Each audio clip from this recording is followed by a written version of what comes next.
All right. Hey man, say man, it's your boy DIDDY, man. Daylight TV. Back at y'all with another Vibes and Grind live show, episode number 21. Fucking, uh, what a day! Everything that could have went like haywire this morning actually went fucking haywire. And this is one of the things or whatever that had me, somewhat having like second thoughts about doing, a morning show. This type of shit right here. But all in all, we are here. You understand what I'm saying? And we're gonna get into it real quick. So first up, we got an update on the Diddy trial.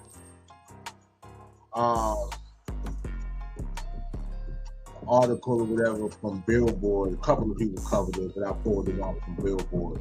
So we're gonna get into that and see what's going on with Diddy and his new offer.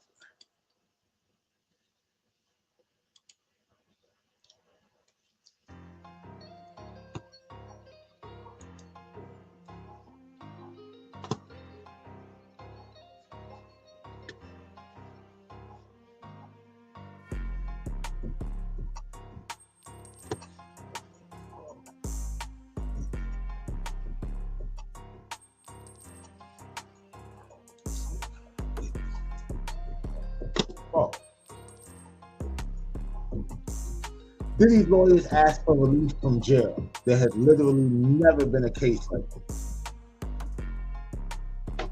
Sean Diddy Combs is asking a federal judge to release him from jail ahead of his October sentencing date, arguing that prostitution customers, or John, are essentially never incarcerated like he's been.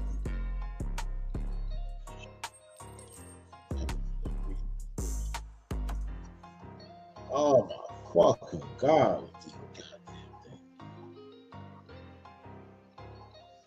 Yeah, alright, man. Fuck Diddy. Fuck Billboard. I don't even have to fucking do this shit. Yo. Yeah, I know how this shit is gonna go today.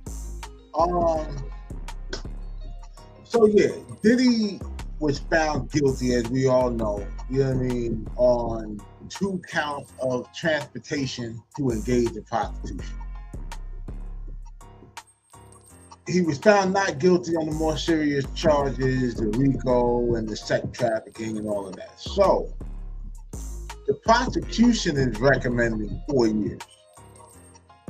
The judge had left it up to the lawyers or whatever to figure out to come up with a case or find a precedent where a John was actually sentenced to like prison time, right?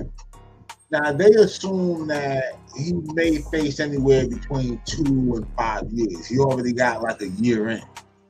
You feel me? But some people are arguing that he may get anywhere from a year and a day to 24 months. You know what I'm saying? So he's either gonna come out of this shit with time served, or he got another year to sit down or whatever at some Martha Stewart camp and he'd be good. Right? Now, they moved to try to get him a bond after sentencing. And the judge denied it. You feel me? Now, with that, he's been sitting his sentencing date is set for October 3rd. So he's trying to get out on bond until his sentencing comes up. Now, this shit make no sense to me because every day that you do is time served. Your sentencing is in 2 months. What the hell are you gonna do on the street for 2 months, nigga? You might as well let that shit count for your time and go on and do that. Like when I got bagged, I knew I was going to prison because I knew I did what they said I did. Right? So when I had the option or whatever to, and they found a little way that I could get out on a bond and all this other shit, I'm just like, for what? For what? I'm going to prison, bro. Like I want to knock as much of this time off or whatever and shit, so that way when I go in there, you know, it's like less to do, and then I'm already in motion. Like, why do I even want to get adjusted to the outside world when I gotta go right back in? I might as well just ride that shit out. I don't know what that nigga plan to do and shit. Like, you want to do an interview, do it from jail or something. Nigga, I don't know. You want to have one last freak off for the road? I don't know, man. Like, you know what I'm saying? Like, I would just basically, like, nigga, you just beat a life sentence, essentially. I would be sitting my ass down trying to get as much time served as I can, you know what I mean, and wait for my sentencing day. Cause the hard part is over, bro. You already know, like, okay, you ain't gonna be gone forever. Still gonna have some life or whatever and shit when you touch down. Body styles on the benches ain't probably gonna be switching up, you know what I mean, before you get out of jail. So you be alright. Yeah, but I don't know, you know, I guess he just ain't used to it and shit. I think he been down for a minute though, like at least a year, going on a year. In the world of baby oil DIDDY, right? We got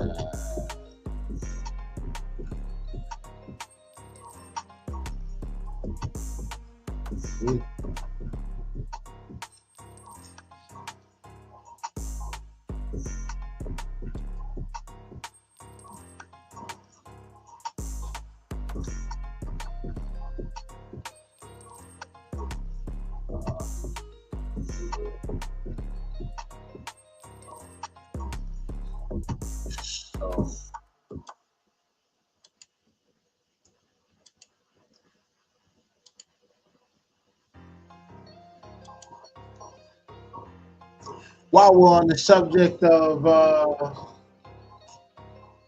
people who like baby oil, right? Johnson & Johnson upgraded to buy as growth and margins impress analysts. Get into this article right quick. This is interesting.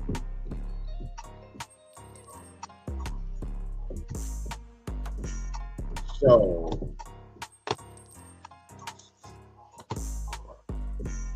I'm out. Right.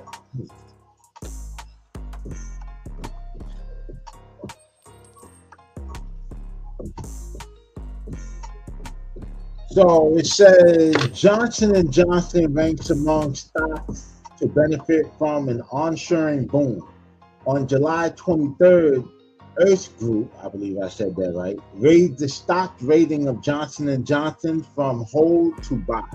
The firm attributed the upgrade decision in large part to Johnson & Johnson's superior operating margin and return on equity when compared to competitors. Johnson & Johnson has increased its sales and earning growth estimate, according to Earth Group, with earnings per share predicted to rise by 9% in 2025 compared to the previous year. Based on the price to earning ratio, Earth Group believes that Johnson & Johnson's stock is attractively valued. The firm also anticipates that Johnson & Johnson's improved growth prospects will fuel further medium-term price increase for the company's stock. Johnson & Johnson is a notable name in the healthcare industry, which includes subsectors like pharmaceuticals, medical equipment, and consumer health products. The company is known for creating medications that treat a variety of conditions and diseases, including cancer, diabetes, HIV, and AIDS. Now, I just thought that shit was super interesting to read into the thing, just on the ground that we were just talking about DIDDY. And all of this stuff about baby oil and all of this shit, you have to wonder, did the Diddy trial have any effect on like baby oil? Whether people were buying it because they really needed it, or because they realized how much they liked it, or they wanted to make content and just needed things. Maybe somebody was trying to break the record for the most bottles of baby oil ordered in a single bound. I don't know, but I just think that's a hell of a thing. Whatever that Diddy beat the freak of. I mean, essentially beat the majority of it. And now Johnson & Johnson stock price going up. Take that.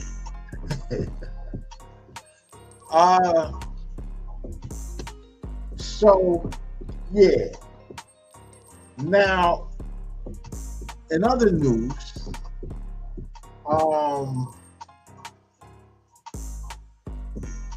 y'all probably all heard by now, whatever, that there was some crazy ass gunman that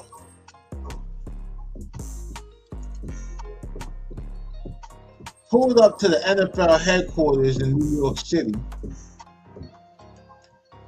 He started letting that thing go.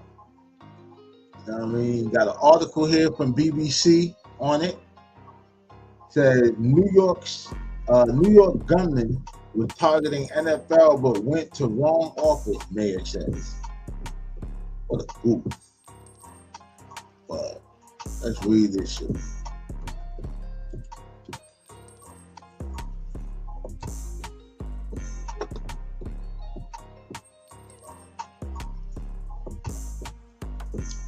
Damn, so he just walked in with that big ass gun like nobody paid no. But that's what I be telling y'all about the city and shit like that, man. Like, niggas to pay your ass no mind.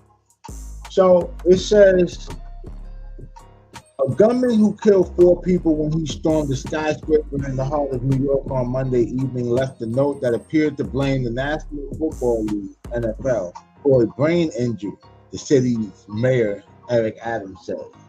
Attacker, 27-year-old Shane Tamura of Las Vegas, shot himself dead after opening fire in a building where the American Football League has its headquarters, but went to a different part of the building after taking the wrong lift.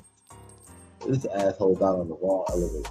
The gunman was carrying a note which blamed CTE, a brain disease triggered by head trauma, for his mental illness, Adams said.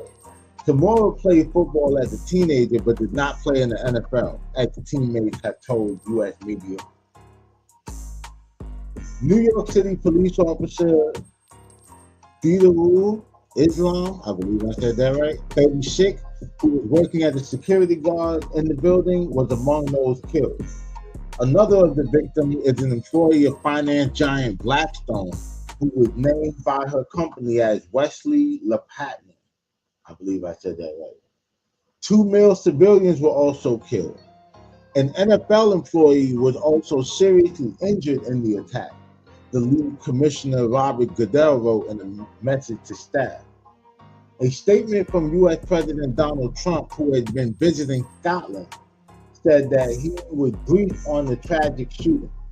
The statement said that Trump trusted U.S. law enforcement agencies to get to the bottom of why this crazed lunatic committed such a senseless act of violence.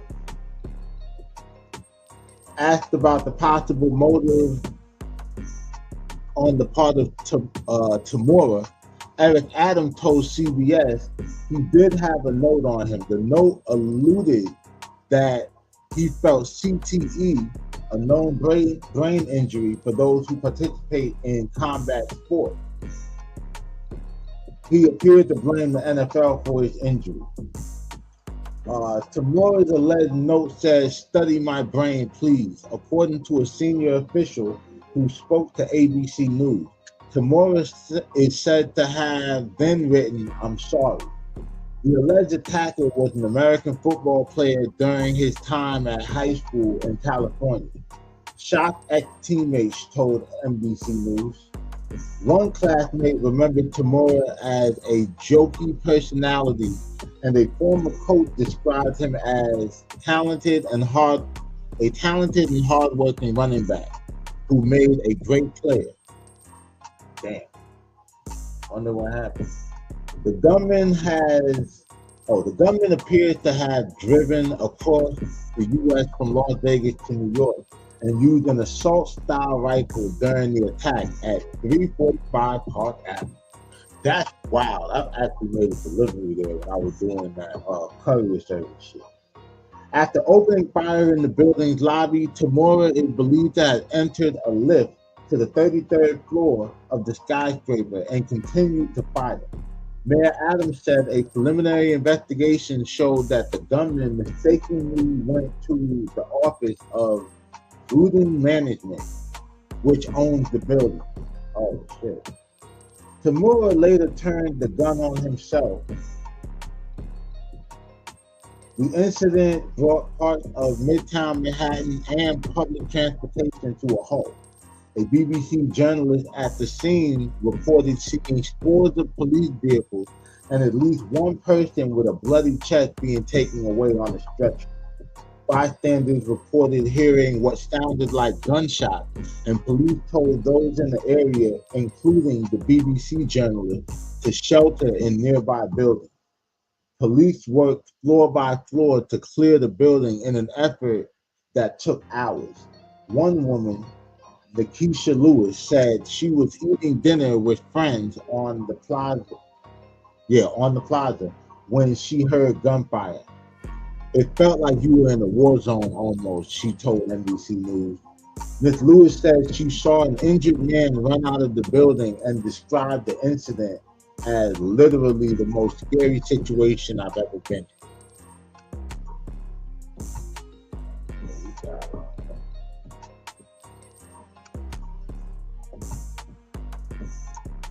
City officials paid tribute to Islam who immigrated to the U.S. from Bangladesh.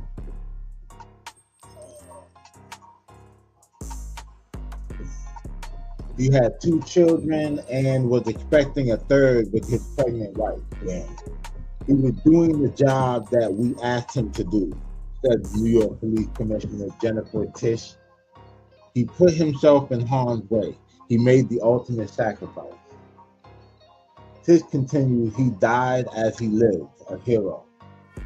Members of Islam's Bangladeshi community told the New York Times how Islam had migrated to the United States and worked as security for a school before becoming a policeman.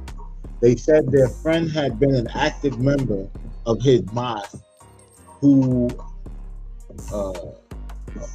had mentored young men in the area. Blackstone employee Wesley LaPatna was described by her company as brilliant, passionate, warm, generous, and deeply respected within our firm and beyond. She embodied the best of Blackstone. Details about the 2 other victims or the NFL employee who was hurt in the shooting have not yet been made public. All right, that was a long one. Pardon me if I stumbled a little bit. Yeah, so another nut, man, mass shooting and shit, and just the idea, bro, from Las Vegas all the way to New York, driving, this nigga didn't get, he must have been the best, bro, because he ain't get pulled over not one time, and then I'm wondering if he did get pulled over and just got like a little warning. Because then I'm pretty sure, like, if there's an officer that stopped that nigga when he was on his way from Vegas to New York, I know they probably like wishing, like, damn, bro, I had it. You know what I'm saying? Like, I could have really prevented that shit. I mean, that's not on him. Like, you know what I mean? That nigga's a whole fucking nut. Like, he shouldn't have did that shit. But still, RIP to everybody who lost their life or whatever. That shit was definitely tragic and some bullshit that didn't have to happen. Yeah, it's been a lot of mass shootings out here, bro. Like, can't even lie, you know.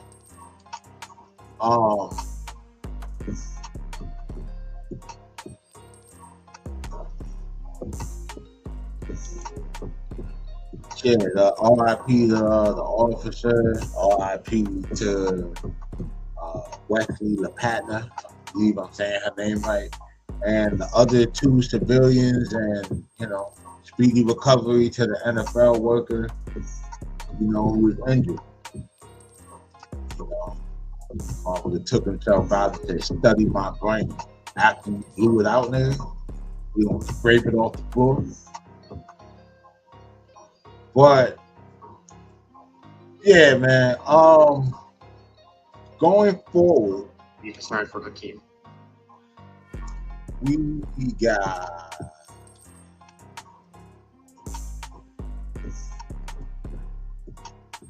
Jacksonville drill rapper KSOO.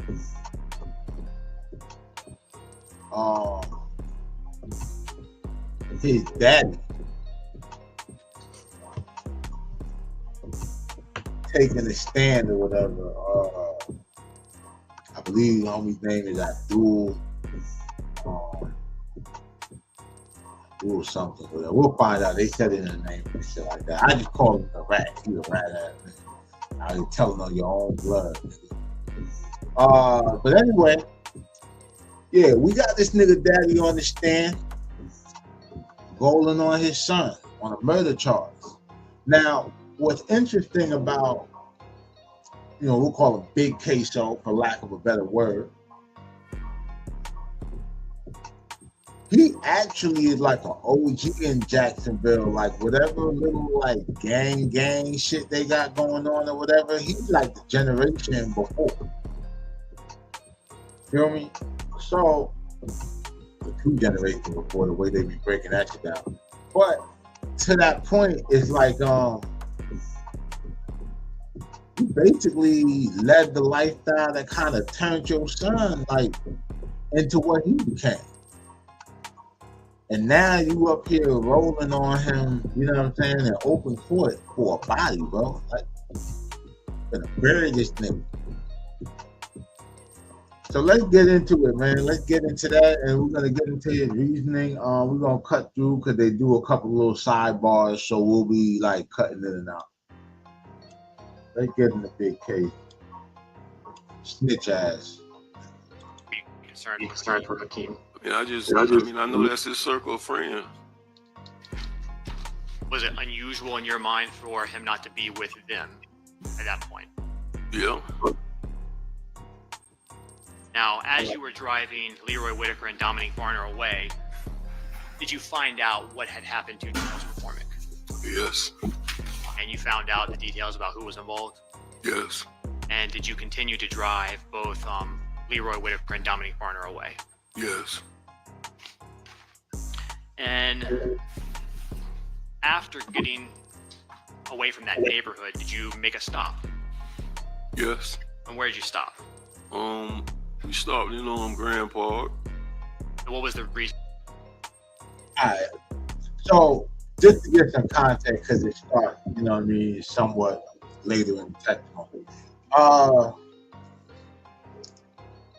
I didn't know, but this old nigga was actually like driving the car with the actual shooters in it. You know what I mean? For this murder of the Charles McCormick. So,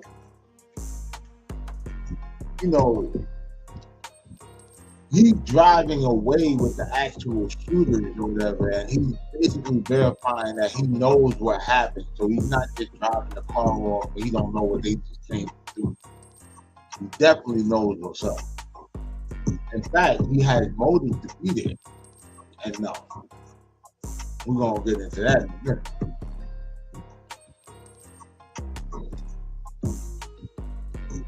Instead of stopping in that area. Switch cars. And were you able to do that? Yes. What car did you switch out of? We got in a white Impala. Who did the white Impala belong to? It was my daughter's car, but it was in my name.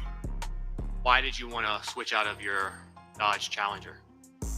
After I found out what happened, we in an orange car, very noticeable. Man, they did that shit. Did you eventually make it back to your home? Yes. And again, that's on Brown Jersey Court. Yes.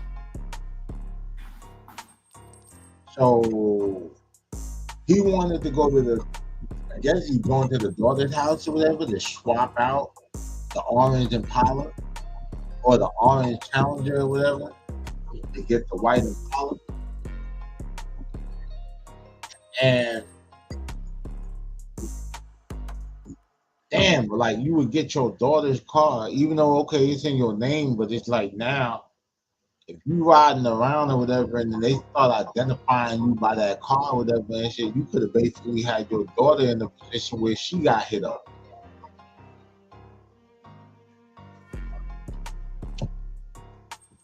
You recall around what time of day it was that you made it back to that location, approximately? I mean, I can't say the exact time. It's like maybe, I can't say the exact time, maybe like 2:30 something up, you know. Good. In the afternoon. Yes. After you got back to your home, did you do anything else to assist either Leroy Whitaker or Dominic Barner? Yes. What did you do? Well, I took the clothes they had on and left with them. Where'd you go?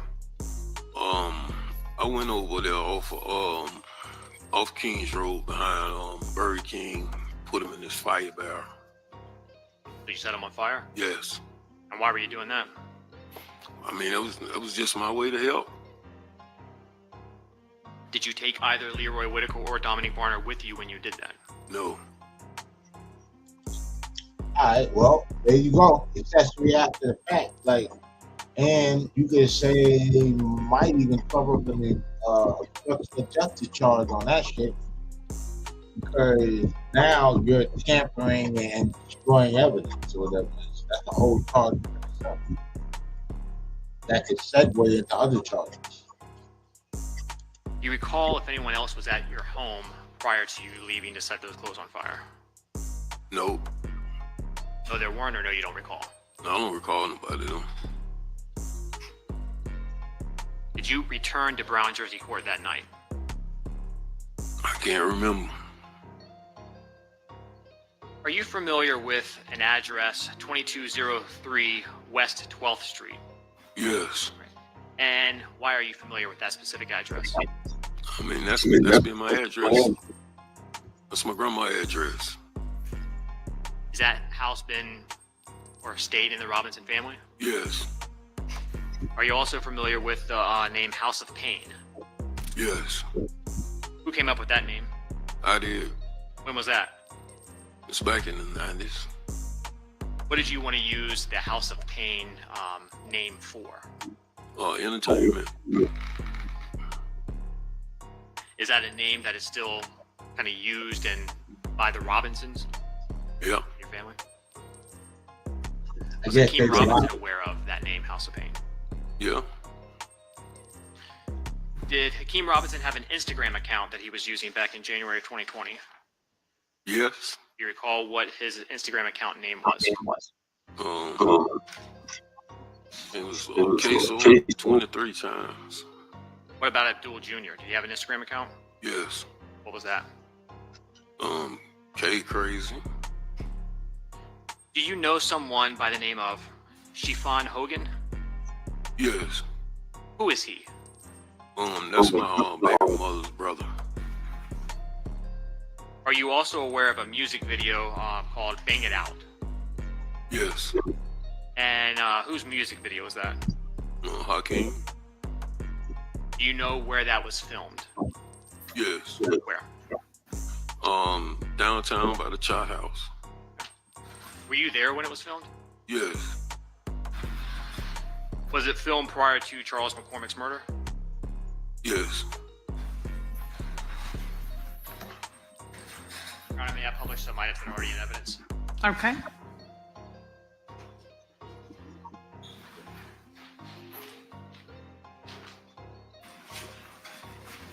Showing you what's in evidence is State's Exhibit 191 on the monitor in front of you. You see that? Should be on the monitor right here. Oh, yeah. Did you see that vehicle? Yes. That your red Dodge Challenger that you were driving on January 15, 2020? Yes. This is States 193.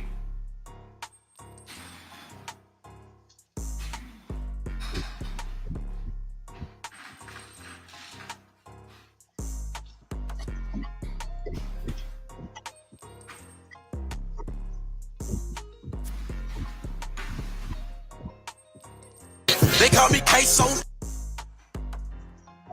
They gotta watch this video.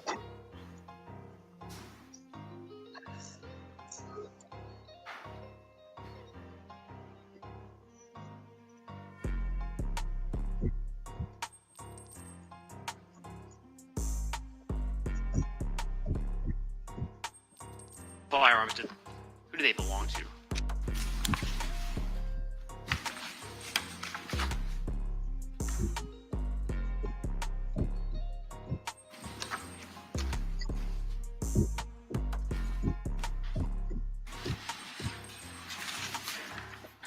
Sir, in that video, the two firearms that Akeem Robinson was holding, do you recognize those? Yes. Whose firearms who do they belong to? KSOO. Were they real firearms? Yes.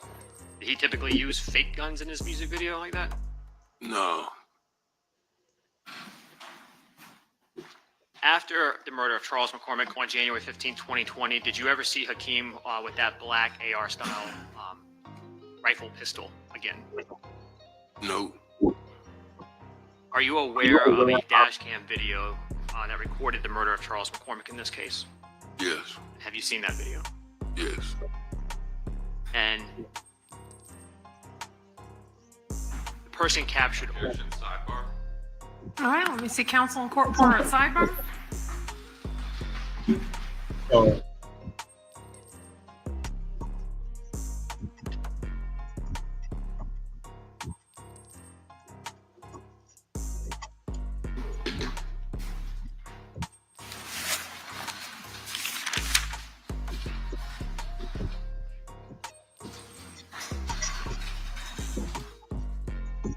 Please, court.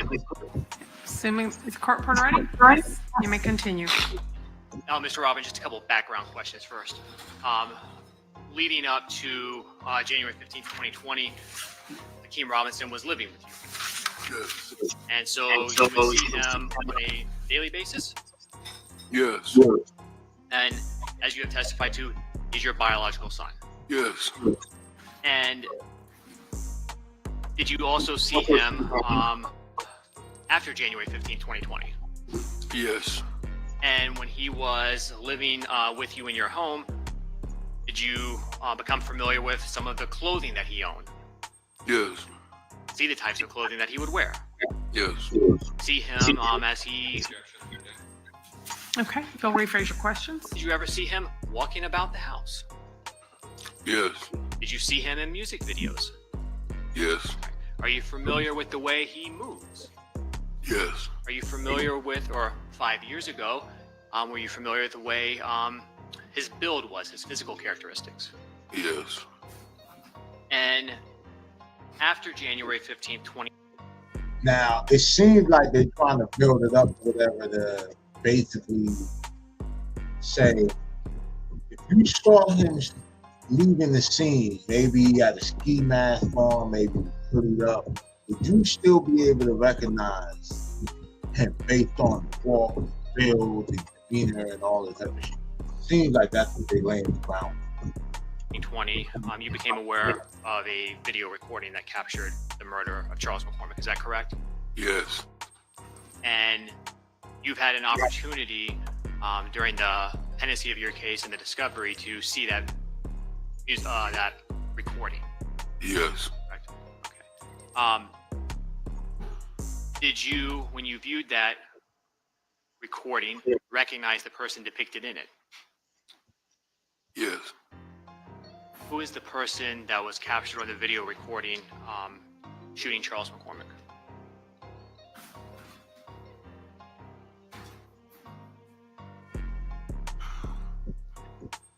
My son. What's your son's name? Hakeem.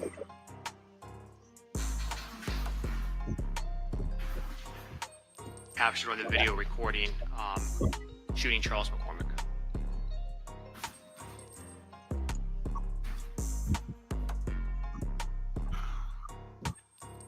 My son. What's your son's name? McCormick, is that correct? Yes. And you've had an opportunity during the pendency of your case and the discovery to see that recording. Yes. Right. Okay. Did you, when you viewed that recording, recognize the person depicted in it? Yes.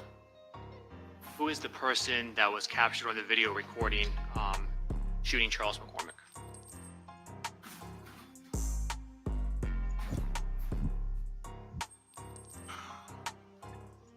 My son. What's your son's name?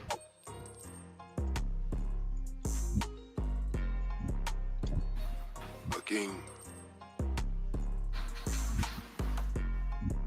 God damn, boy.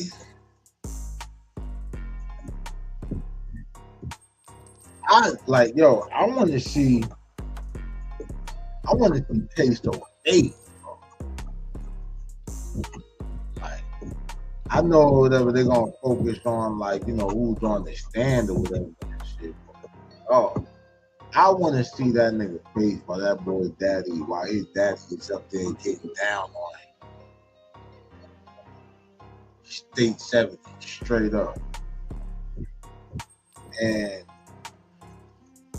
well, I couldn't even imagine doing that shit with a friend of mine and shit, let alone like my own flesh and blood, like shit.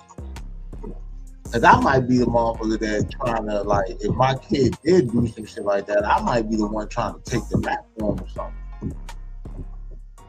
Like, oh.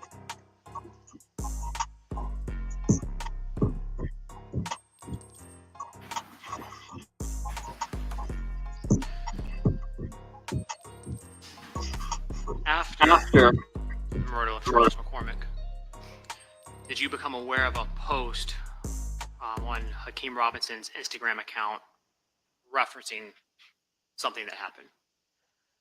Yes. And was that posted from a nail salon? Yes. And after seeing that post, did you reach out to Hakeem Robinson, your son? Yes. And what did you want him to do? I want him to remove the post. Are you aware of any other posts Hakeem Robinson made to his social media around that time that concerns you? Yes. What was that? It was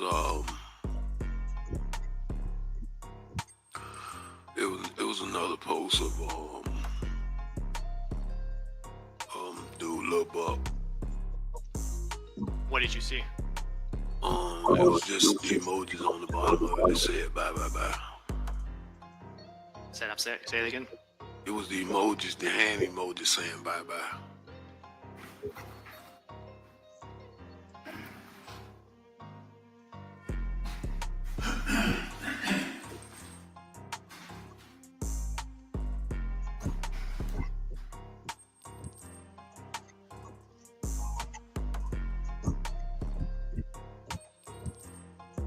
Stage 227. That's the nail salon that you reached. Yo, this nigga just really sat here and high key not only implicated his son in the murder, but then tied the Instagram post to the actual homicide. Like, he connect that dot.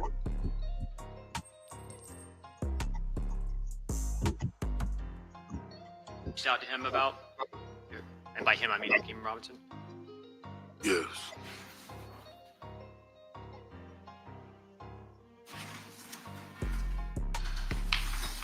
Going with evidence as. One moment, I'm sorry, Judge. Just a moment.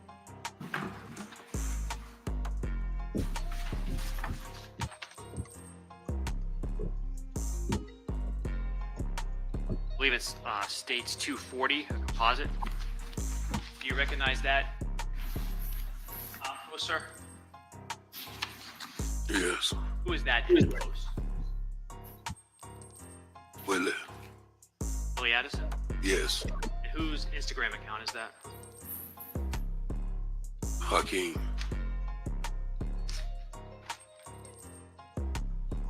I'm showing you States 229. Do you recognize this photograph? Yes. And whose marker is there that at the bottom of the photograph? Willie. Who's surrounding it? Hakeem, Pooh Red, and Kareem. It's Pooh Red again. Is that Torgon Williams there in the middle? Yes.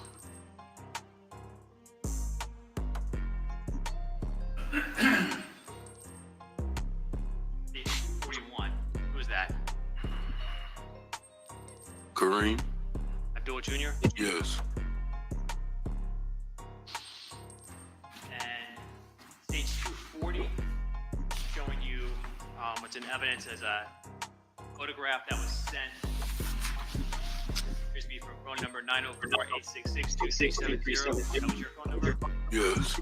To 478-05-9583. You recognize the photo that was attached to that message?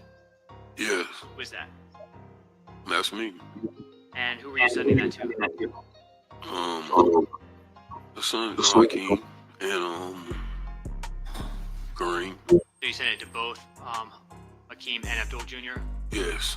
Is that to both 478 area code numbers that they had? Yes. And why were you sending that to them? I really don't know. I really think I was just showing off my outfit, to be honest.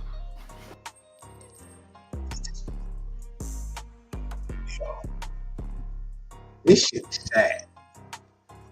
Like, I get it, you know what I'm saying? Activity be, activity.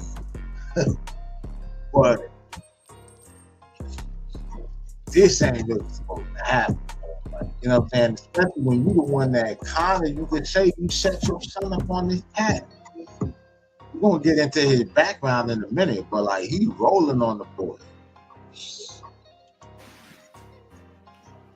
Now,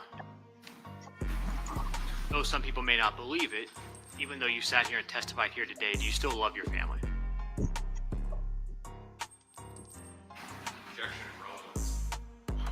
Overruled. Yes.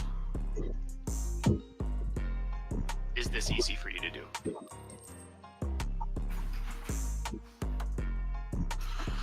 No, this is the hardest thing I ever had to do in my life. That hard. You doing it. But I don't have any further questions. Okay. Cross-exam from Mr. Whitaker.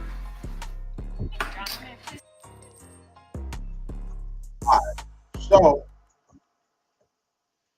that scene, I believe that was the prosecution examining, KSOO Daddy. And now we're going to get into the defense taking their jab at this. Support. Yes. You love your family, Mr. Robinson. That's what we just heard, right? Yes. I guess you love yourself. Right? Yes or no, sir? Of course. Self-love first, right? Over your children. That's the law of nature. Love yourself first. Okay. You're cooperating in this case, correct, sir? Correct. This is not your first cooperation, is it? No, You've somewhat made a career out of it, have you not? I wouldn't say career. Well, you first testified against an officer, Officer Eric Sinclair, back in... Relevance. That's crazy. Because he said self-preservation, like, you know, self-love or love of self or whatever, man, shit hurts so much for all that parenting shit. You know what I mean? But but now we're about to get into the fact that, because I saw somewhere where they were saying that this wasn't the first time that he had snitched on somebody. I think or whatever, it's just like one of those things, like, you know, a person might get out, but you figure it's certain people who they won't roll on. Not this. Overall. Back in 1999, right? Did I do what? Testified against Officer Eric Sinclair back in 1999. No, I didn't. Came forward with information. Yeah. The officer evidently didn't take it to trial, correct? Correct. But your cooperation, your testifying to the federal government caused him to enter a plea, right? I'm not going to agree with that. Okay. Well, what you probably will agree with is that your sentence was dramatically reduced, right? Yeah. I mean, isn't it true that before you talked to the federal government, what you were facing back in 1999, you could have gotten up to life imprisonment, correct? Yes. And it was reduced to 10 years, right? Nope. Substantial reduction? My time was reduced to 22 years. How much did you serve? About 10 years and 3 months, 4 months.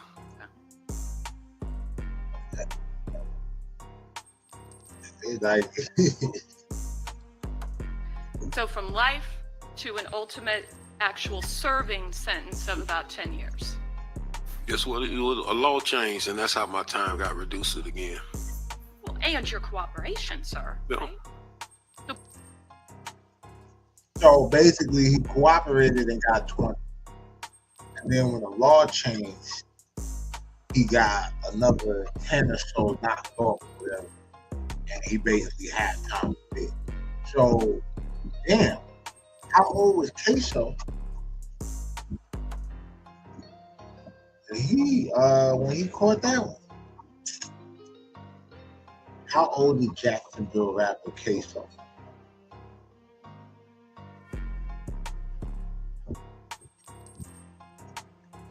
Jacksonville rapper KSOO, also known as Hakeem Robinson, 26 years old. He's currently on trial, so 26.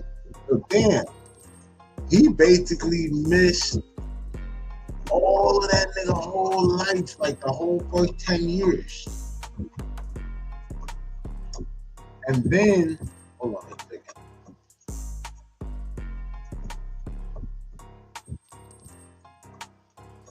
In 2020, so 5 years ago, you would have been 20.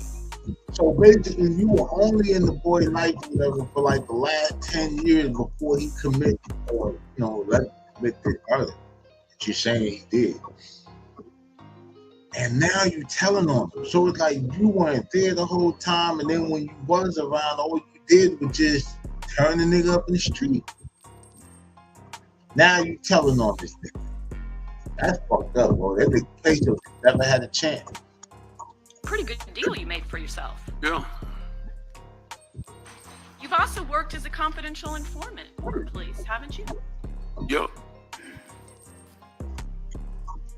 And you're cooperating in this particular case because it will help you, right? Right. And you were arrested, I think you told us roughly September of 2020. September 10th, 2020. September 10th, it sounds like you remember the exact day, Yes. right, sir? I imagine that was an important day to you, correct? I ain't gonna say important. Well, it did cause you to be incarcerated. So he got knocked in September. The murder of Charles McCormick, who, he's on trial for, happened in January. So it was a whole 9 months before the daddy gets snatched, and naturally got snatched successfully after the fact. for driving them away from the scene, burning the clothes, swapping the car. Like, yeah, you win it in it. Sir, right? Right. Where you've remained, correct? Right. And that was for your involvement in the McCormick homicide, right? Yes. When did they hit you with the Rothermel homicide? 2021. Okay, so in 2020, you're facing an accessory after the fact charge for your involvement in the death of Charles McCormick, right? Right. And when they brought you in, you've agreed to cooperate, right? Right. But that didn't happen until 2022, correct? Right. That would have been after they put the second homicide on you, right? Right. Now, in the Rothermel homicide, you're aware that Dominique Varner originally was going to testify against you, right? Right. And your involvement in what you pled guilty to as accessory after the fact in the Rothermel killing was that you admit you gave money to Dominique Varner after knowing he had just been involved in this shooting and needed to get out of town. Yes. And you're willing to admit that, correct? Yes. You do not agree with Mr. Varner's claim that you provided a gun and a car to accomplish that drive-by shooting. Right. Okay? You don't agree with that, No. right? No. Because based on your knowledge, sir, Whoa, shit, you better not. That's conspiracy to commit murder. Even though you didn't go for the ride. If I give you a car and a gun and I know that you're about to go and start on some shit, if I even give you the car and you had your own gun, I could be implicated. Because I knew you were going to take the car or whatever to go and commit a crime. you understand that if you and I plan to do a crime together, whatever crime, we're both considered principals, right? Yes. And so you can stay at home. But if you and I agree to do a crime and I do everything, but you help me, you support me, you do something, say some word that actually inspires me, that encourages me to commit the crime, you can be punished as if you did everything I did, right? Right. But you weren't charged as a principal in the Rothermel killing, were you? No. And so you were left with solicitation for murder. I guess you were originally arrested for that charge, right? Yes. And essentially, you understood that that charge, they were accusing you of trying to entice the murder to happen, right? Right. They dropped that charge pursuant to your plea agreement, right? So, yeah, your ass was implicated in the murder because he was actually in a car. There was a shooting that happened, I seen on one of these blog sites, where he was actually in a car, I guess, with KSOO and somebody else or whatever who got hit up. And I think he actually got hit up, like everybody in that car took a shot, and one person died. It was very similar to how that Young and Ace situation went with like 2 billion shit. Check, you know, all of them, yeah, crazy. Like they love being 4 cars, like 4 people. Ain't no way to move from that bitch with that shit down. You just gonna pray that the driver don't squeeze up or whatever, and he back on that gas trying to get the fuck out of it. I think it's going to be dropped. I'm sorry? I think it's going to be dropped. Okay. You just know you haven't entered a plea to it, sir, right?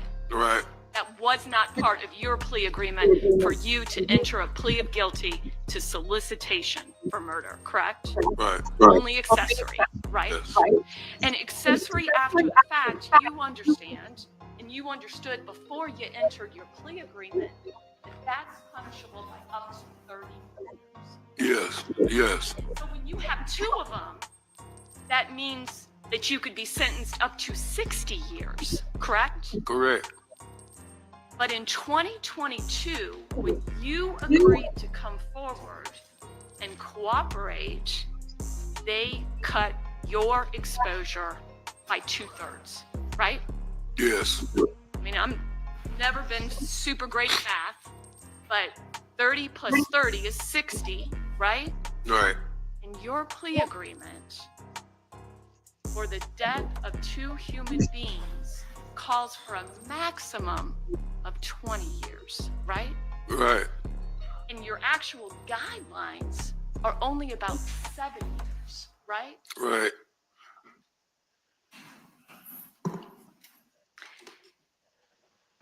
And I think you told us that that was based on your age, your health issues, and you want to be there for your younger kids, right? Yes. Would you agree with me? You weren't there for your older kids. That's why I know better this time. Okay. Damn. Now, talk about if your daddy being up there who essentially laid the framework for you to how to be in the streets the way you was and all of that. Because even with your daddy being in the streets, if he was successful at it, I mean, but then that doesn't always trickle down like that. But now it's like he basically saying that he love the other kids more. It's more important for him to be there for them and shit. And then never mind the fact that he was your accomplice, or that he even like, you know, pushed the envelope for it to happen. Damn, bro, you really start to realize that your daddy never really like loved you. Like, how could he? Like, this nigga don't love nobody. Even like the other kid that he's saying he want to be there for them and shit like that. If them little motherfuckers grow up to be terrorists and knock some shit down or whatever, and he get dragged into it, he gonna tell on them little niggas. He been telling that just who he is. Now the question is, did KSOO know that his daddy was a big old rat even before he started snitching on him? You think? I'd have been able to stand on some business and prevent his ass from ever being able to take the stand against you. That's why I say all that picking and choosing when it comes down to these informants, because you thinking like, oh yeah, well, you know, you might have told them niggas, but he ain't gonna do that to me. This shit right here should be a prime example. Depending on that person's character, how scared they is, anybody will tell on you, nigga. You did grow up with quite a bit of respect on the streets, sir, didn't you? Yep. And you personally never met Charles McCormick? Nope. But you did know who he was, correct? Yes. And you knew in spring of 2019 that he had put out this rap song, correct? Yes. And you, as you've told us, you were physically in the car when Willie Addison was killed, correct? Yes. And your son, Abdul Jr., was in that car, correct, sir? Yes. And Torrigan Williams was in that car, correct, sir? Yes. And all of you got shot, correct? Yes. And you explained there was somebody else there that was actually also shot and paralyzed as a result, right? Yes. And who was that again? My nephew. Okay, and what's his name, sir? Samuel Cooper. Samuel what? Cooper. Cooper. Yeah. Samuel Cooper. Yes. Also shot with Willie Addison, with you all, and is now paralyzed. Yes. And then you also mentioned somebody named Moody. Yes. Do you know Moody's full name?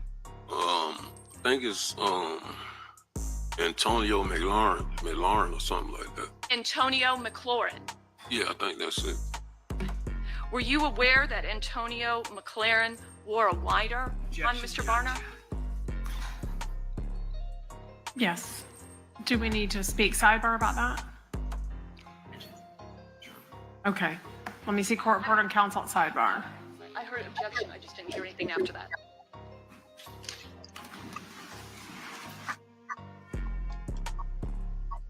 Oh, so one of the dudes that was in the car with them was already fired up or whatever it was. I wonder if he figured that out or whatever that shit when.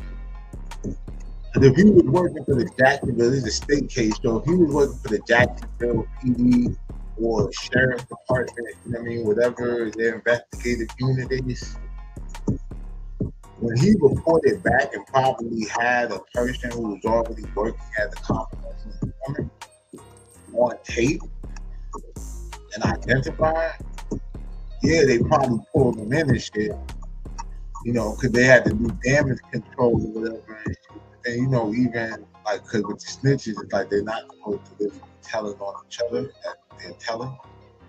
So I don't know. That's crazy. Now they got a sidebar about it.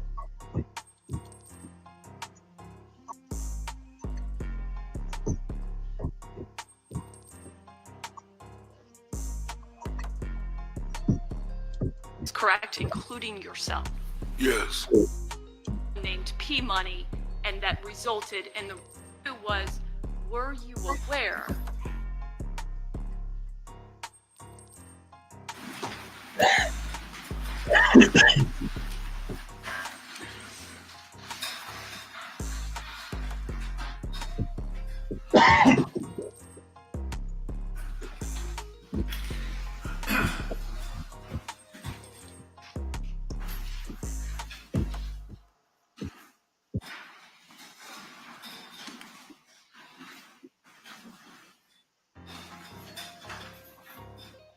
Okay, you may proceed.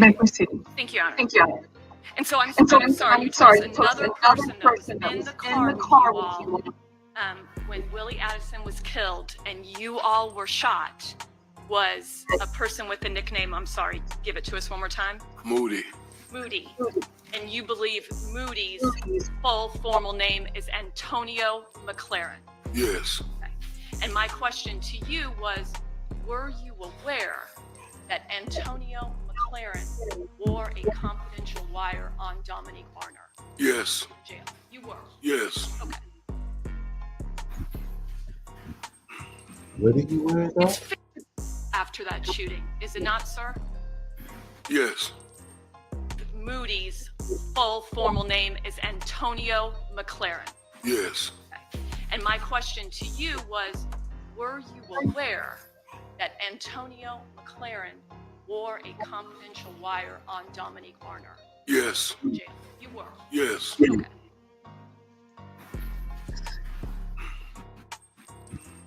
It's So are they saying that he was wearing a wire the day he got shot?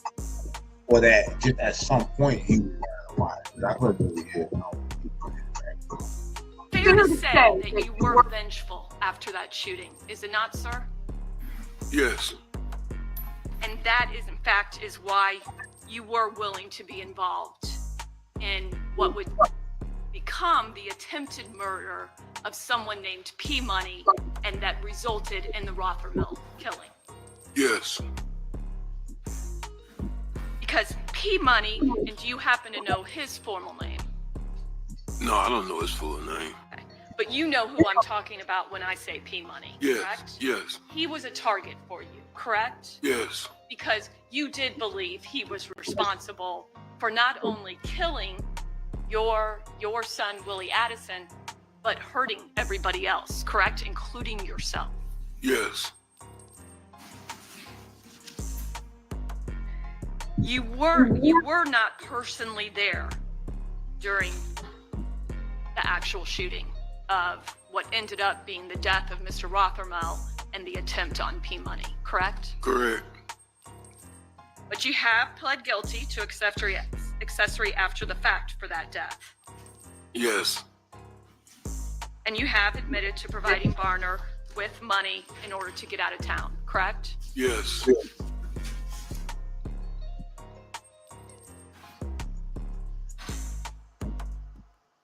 Now, we've heard you kind of explain that on January 15th, you end up driving your Dodge Challenger, correct? Yes. Over to the Townsend Road area. Yes.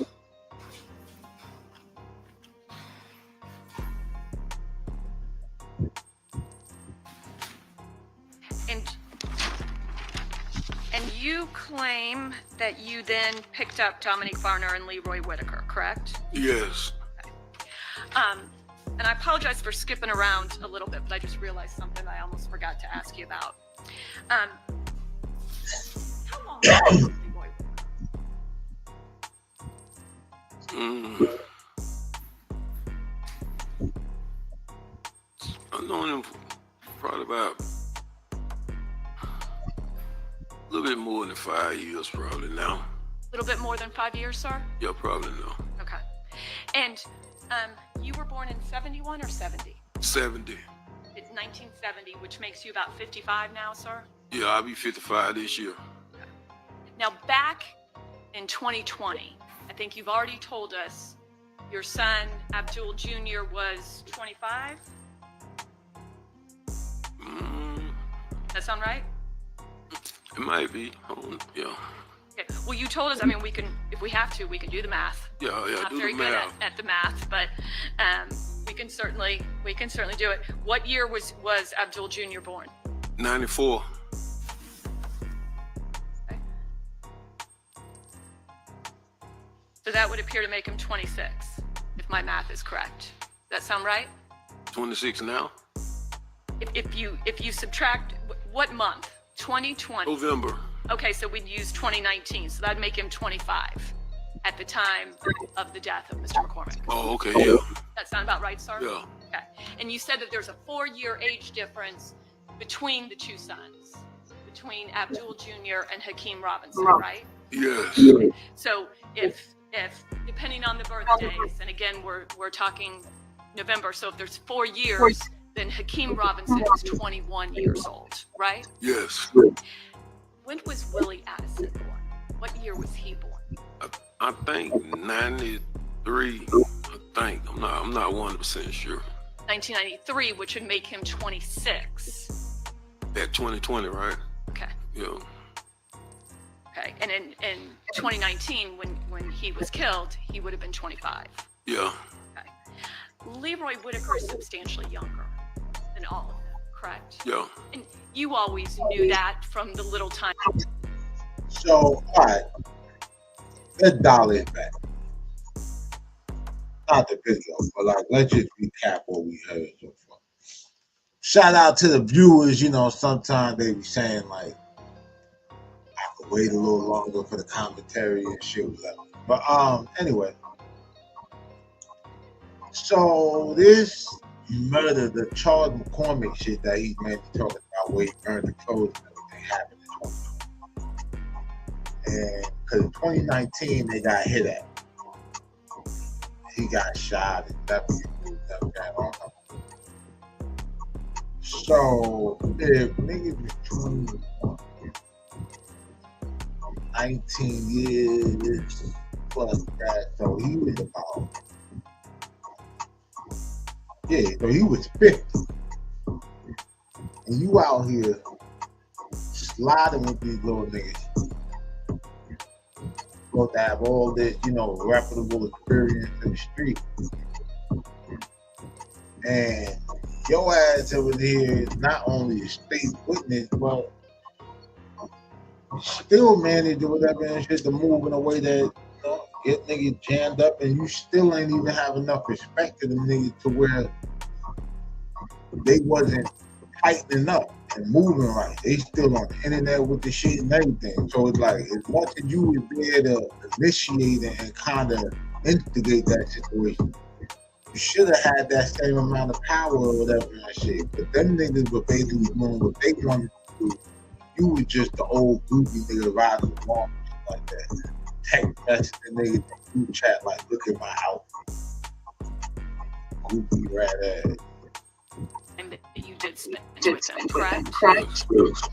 And Willie and Leroy Whitaker had no relationship whatsoever, right? Not that I know of.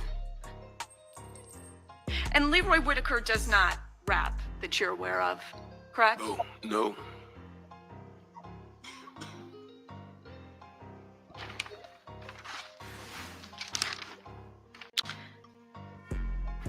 And with all of your testimony, though, you have not heard Leroy Whitaker specifically ever make any kind of statement that he wanted Charles McCormick dead, correct? Correct. And you have never heard Leroy Whitaker ever say anything to suggest he knew anyone was going to get out of a car and shoot Charles McCormick, correct? Repeat that question. You never heard Leroy Whitaker say anything that he would have any knowledge that anyone was going to get out and shoot Charles McCormick. No, I haven't. And sir, have you ever been convicted of a felony or a crime of dishonesty? No. You said a crime of dishonesty? And I'm sorry, let me make it easier. Yeah. Have you ever been convicted of a felony? Yes. 2. Okay, across from Mr. Robinson.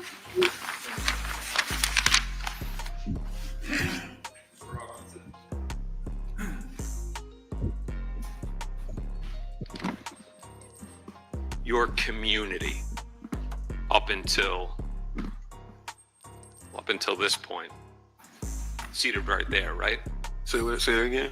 Your community, your family, those people that know you best in this world are in this courtroom right now, right? I don't think so. You don't see family sitting there? Nope. You don't see Hakeem's mother sitting there?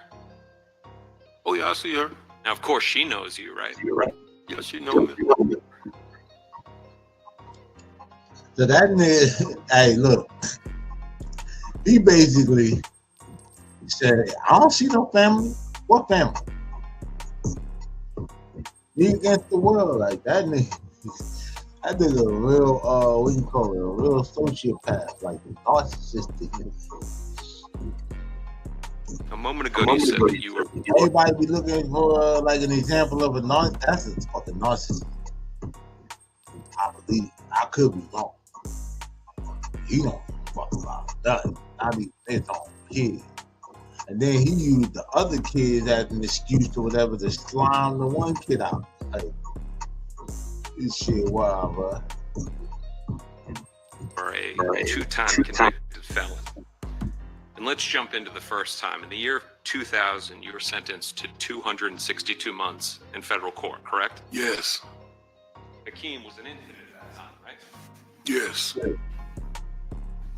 You go away for roughly 10 years. Right. Now, you said a moment ago that, well, that you disagreed about cooperation. You got what's called, the government filed a 5K, right? Yes. 5K1. You just said 5K, but yeah, it's a 5K1 letter. Basically, government's recommendation to the judge, like to go below the minimum sentencing guidelines, which is Rule 35, the downward departure.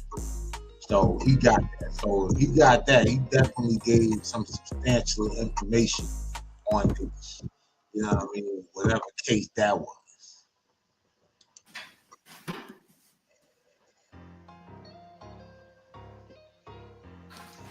In a 5K specifically is when somebody has provided substantial assistance in the investigation or prosecution of others. You agree with that? Yes. But you disagree that you got a reduction because of cooperation? No, I don't think I disagree with that. She said testifying. All right. You snitched on other people, you got a reduction, right? Yeah. All right. So years later, this case comes along.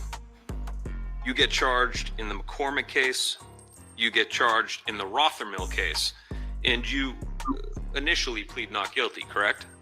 Right. You fight the McCormick case for a period of time, right? Right. You have your attorney involved in depositions knowing the facts of the case, correct? Yes. And then your attorney comes to you and says, they're threatening to charge you as a principal. Objection, Judge. And the grounds? Communications. Okay. For him to waive, Your Honor, not the government to say. Okay. Well, then I'll leave it to Mr. Abdul Robinson Sr. There was a point in time when these 2 murder cases are pending that you learned that the government is now trying to leverage you, threatening you with charging you as a principal in the Rothermill case, right? Yes.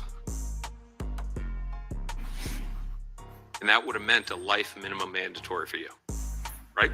Yes. So, you agree, you cave, and astonishingly, for the second time, why is it that you only grow a conscience when you're looking at hefty prison terms? Objection, argumentative. Sustained. Hey, you slipped that one in there. Alright, but look, real nigga shit though. That's when these niggas all of a sudden you care about the community, the damage you've done. Yeah, only when you in trouble. I ain't never seen no nigga that was in the street, big balling, got, all the whip, the hoes, clothes, nice ass crib, jewelry and all that, and be at the top of their game and say, man, I'm destroying my community. I'm giving all this shit up. Nah, niggas don't give up until somebody come and take that shit from them. Then, they just ain't got the heart of the ball to go through that and run it up. You know what I'm saying? And so now all of a sudden, streets is a bit. Streets is over. And all this other shit. Nah, nigga, you over. It's over with you. There's still niggas out there playing. And all of these drug busting shit like that or whatever, and that's only a percentage of what's getting through. A small percentage is that. So yeah, it sounds good. You understand what I'm saying? But yeah, badass man. Just ask your question, Mr. DeCoste, without commentary. Previous case, you were looking at life, you cooperated to get out of it, right? Yes. Once again, you're looking at life, and you decide to cooperate to get out of it, right? Right. Now, you're hoping that the recommendation is going to be that you serve, for all of your crimes, only 76 months, right? I mean, yes. All right. That's what you have in writing with the government, right? Yes. And you... All right. So, let's unpack that. You got booked in September of 2020. 1, 2, 23, 24, 25. 5 years, right? 60 months. If he work out a deal with the government extension where he gets 76, that nigga only got 1 year and 4 months to do. He already been in there, you know what I'm saying? So he can finish doing that in his head. And the nigga done did a time before that. You served a majority of that time already. Right. So that means that within a short couple of months, maybe 12, you're going to be back walking the streets of Jacksonville. Yeah. That was the price of your testimony. Right? Right. You had to cooperate and implicate your 2 sons, but it got you out of custody. You say implicate them? You had to point at your sons. Let's back up for a second. At the point... Damn, so wait, both of his sons? So the Abdul nigga is his son too? Oh, this, yeah. Damn. Point in time that they leveraged you with life on the Rothermill case, they had already arrested your son and said that he was the one that committed it, right? Oh, no, you confusing me. Okay. Let's break it down. You said a moment ago that the government sent message to you that they were going to basically indict you on the Rothermill case and that you were potentially looking at life. You then decided to cooperate. You remember that, right? Right. Okay. They had already, on this case, through the evidence, through the depositions that your attorney was at, they already believed that Hakeem was a shooter, right? Right. Right. So it wasn't something that you came forward and like, hey guys, let me help you understand the case. You just agreed to their narrative. No, I didn't agree to their narrative. They asked me what the conversation was when I picked them up. Okay, let's move on here. So, at that point, though, they had already pointed the finger at Hakeem, right? Right. All right. So you just continued with their case.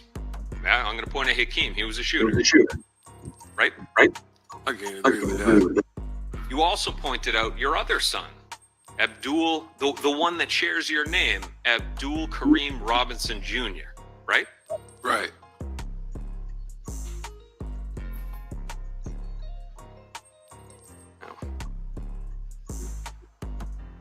Before you decided to cooperate, you had also reviewed all of the phone records in this case, correct? Yes. So you had knowledge of what the government believed was happening in the case. Yes. Now, let's talk about Dominique Barner. Your words, he's a reliable hitman, right? Yes. For you to know that he's a reliable hitman, you must have used him as a hitman before, right? No. And how do you know he's a reliable... Parents be like, Are you concerned for Hakeem? So, yeah, that's KSOO daddy rolling on his two sons, Hakeem and Abdul Robinson. Nasty work, bro, and it just goes to show, like, nobody is above backdooring you. Nobody is above snitching on you. You know, I understand that people have people they trust based on track record and all that, and then it's like, yeah, cool. But then, here's the thing. Sometimes, a nigga might not have ever snitched on you. It doesn't mean that he wasn't snitching. You just don't know that. Then, a lot of times, some niggas do be knowing about it, but, you know, their sentiment and their emotions or whatever won't allow them to stand on business or whatever. And it don't mean like to the point that you gotta, you know, unalive it. But just stop fucking. You know what I mean? Like, some people are still fucking. But this right here, bro, my daddy been, like, you know, man, father, been through the system, missed out on most of his kids' life, and now come out, get in the mix with them or whatever, and shit, kind of influence and perpetuate the shit. And then when it goes bad, now you want to snitch and bury everybody and then say that you got to be here for the other kids. Them kids might be better off without you, nigga. For real, for real. So, yeah, I don't know, man. Like, fuck KSOO daddy. That is super bitch. You know?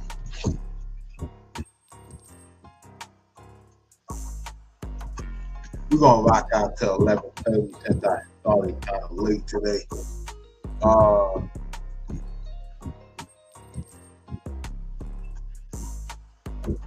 While we're on the subject of parenting, I found this funny little video. parents be like, I put a roof over your head, clothes on your back, food on your table. Ain't that what you supposed to do? I'm your child. You had me. I ain't asked to be here.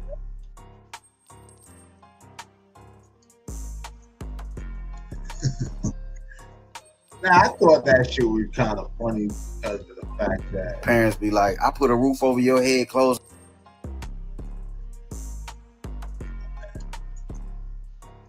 So I thought that shit was kind of funny with the whole KSOO thing, because one of the first things I saw some parents saying in comments that were speaking on the incident was that, well, his daddy, like, he chose his own life, his daddy don't owe him nothing, and all this other shit. But it's like, nah, that's one thing if you like a hard-working father and you going to work every day, You know what I mean?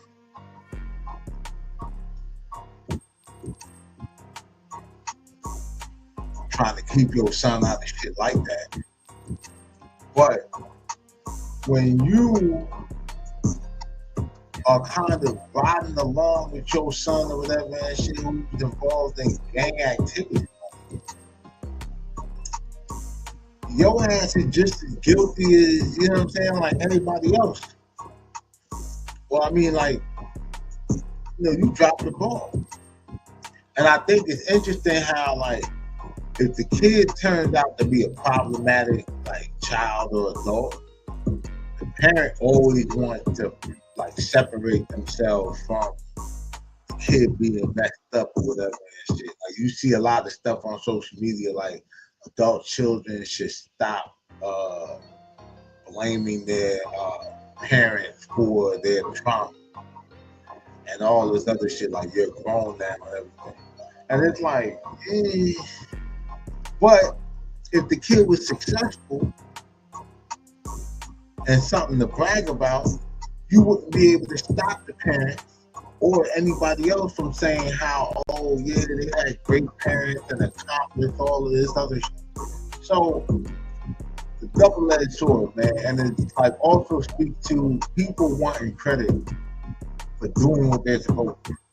Like, you got people who post on social media, I deserve this, I deserve that. I wake up in the morning, I work hard to pay my bills every day, every month. That's what you're supposed to do, because you're an adult. It's called adulting. But I don't know, man. It's like if you use the word responsibility, accountability, any of the abilities, man, it's just like World War III.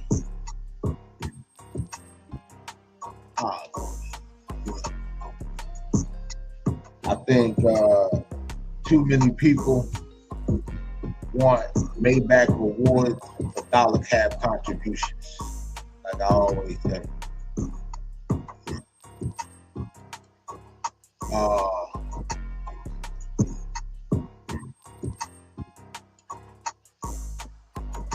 But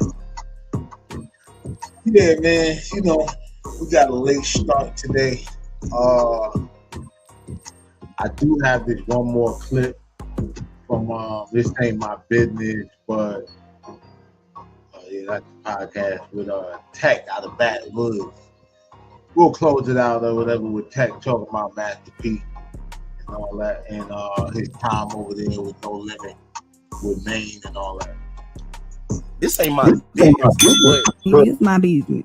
You know, I ain't never see it. Do you think? Cause see, my little brother put me on you and Maine when y'all was with No Limit, right? Mm-hmm.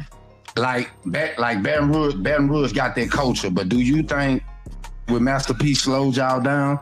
Yeah, it did. Cause Master P is in a time like he is super blackball or just super not of. I'm gonna be real with you, Master P can't blackball no more. I'm sorry. I'm saying he's blackball. Really? I mean, he blackball. Oh, okay. I say he blackball because there's a lot of shit people don't know. That boy went with his move on them labels back in the day, and they ain't like that. Yeah. So he started being blackballed, and a lot of he was doing, he continued to like live in his old ways of thinking, and that shit kind of got corny to like the younger generation. So we was coming from under him umbrella, and P wanted us to like continue the No Limit brand, wearing camouflage and doing this, but that wasn't us. Not knowing it was just let y'all be y'all. Yeah, like that was drawing the attention to him. I used to tell him that. I'm like, bitch, why you gotta get on every song? Why you gotta do? Why you can't be like Birdman? Yeah. I used to put when I came home from jail, nigga. This when Rich Homie Quan was the biggest.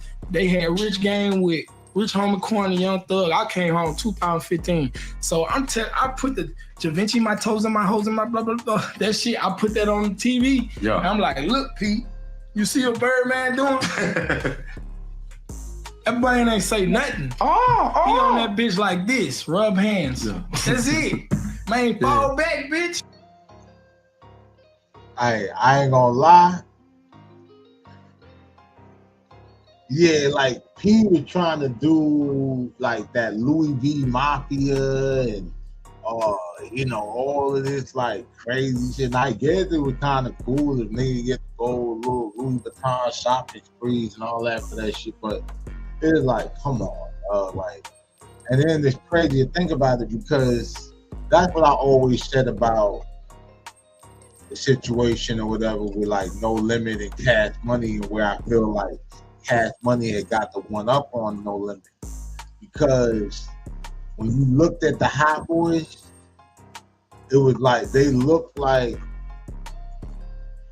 a nigga on every corner in America. Like Master P, that shit was always like, I mean, a lot of niggas were doing the whole suit, the Don Juan type thing, whatever. But it was like, even with the No Limit gear and all that shit, it was like it was too tailored, and it was like people couldn't really like relate to it, you know what I mean, or like buy into it. So it wasn't like now where it's like the internet, you can have your product or whatever on a global scale and shit, you know, when it breaks. That was like something that niggas was wearing, like No Limit gear or whatever it was called. That was some shit that you only saw No Limit niggas in, because I never saw anybody that wasn't associated with No Limit with No Limit jersey on. However, I have seen niggas go out their way, whatever and shit, to even go in the middle of the mall and buy a Cash Money piece or whatever and shit. Now niggas bought the tank or whatever and shit because they had a crew called No Limit too. You know what I mean? Like a lot of these, like when we were in high school, you know, a lot of niggas took the names of these labels and shit because you could actually go and buy like the little silver pendants with the like logos. And this is when niggas in like middle school. You know what I mean? Like little 6th graders, 7th graders and shit. So if you had like a £1/4 like silver piece or some shit like that or whatever, that shit still cost the bread for a little nigga to have. You know what I mean? Or running around with a kilo worth of silver or some shit. You know what I mean? Then once niggas started getting the 8th grade, 9th grade, like, you know, niggas started wanting to get that gold or that white gold because we thought that it looked like platinum. And then come to find out, shit was really like that white gold kind of dull. It got that little yellowish tint on it, in a sense. So the silver shit really whatever had the most shine. Like niggas had to learn that shit the hard way. You know, cause even the platinum or whatever, like it got a glow to it, but it don't shine. Like niggas using that shit because it's so strong. Like you don't have to reset the diamonds as often and shit. So, you know, but yeah, man, like, you know, P was definitely stuck in his ways with that shit. But he didn't want to. He wanted to. He wanted to come. He ain't involved with the time. Yeah, bro. And I P, I don't got nothing bad to say about him. He a businessman. Was the experience good? Because fucking right. I was 16 years old in Calabasas. I don't know if I heard you or Maine say this. I think one of y'all had a warrant or had to be bonded out or some shit. I had to be. That was me. Yeah. I was on a murder charge. P came with half of the bond for me. So yeah, cause I ain't gonna lie. Don't forget that. I remember seeing P. Yeah, that's real nigga shit though. He was invested in it, like, but he always gave it up to P. He just said that, you know, he never said anything bad about the nigga. He just said as far as the movement, how he was trying to push it, should have just let them niggas be, you know, the spiders. You know what I mean? And like just, you know, No Limit, okay, that's the brand is still like under the tank, but like shit, it's a new movement. It's like, you know what I mean? And there's a lot of motherfuckers that are just gonna burn out because they sentiment like they can't like figure out a new way. Like some shit don't have to be recreated. But when you kind of let something get outdated and you stuck in your ways like that, it's you know, it's thought to make people look at it like it's corny because you ain't reinventing stuff. Like Cash Money kept reinventing itself. In fact, Cash Money still makes the majority of its money through music. That's the one reason why I think that nigga Birdman one of like the coldest music CEOs in the game and shit.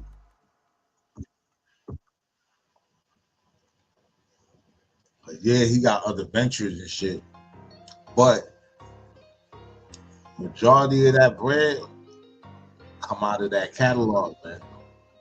You know what I mean? Like them niggas just gonna keep putting out, you know what I mean, that heat.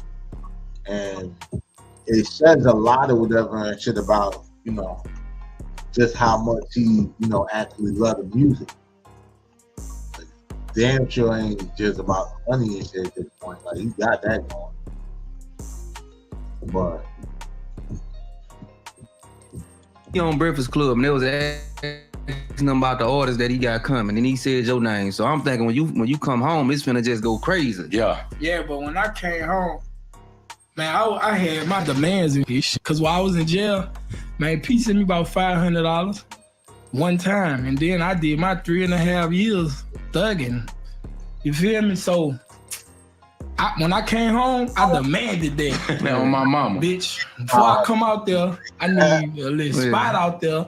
You gotta bring Maine with me, and we on this shit. Yeah. You feel me? I need a chain, I need a Rolex. He got me a Rolex, but that bitch was a replica. Yeah. I found that out years later. You know who got you the real Rolex? That was Fort Marcinites, Yeah, nigga. A replica. You know who got you the real thing? Oh, man. It ain't my business. It's my business. That ain't my business.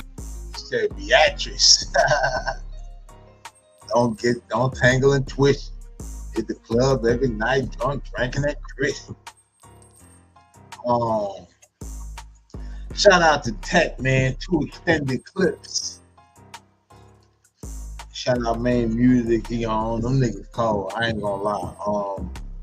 Far as rappers out of Baton Rouge and shit, like that's really like lyrical and shit, like them niggas cold blooded, like them and that nigga Gates and shit.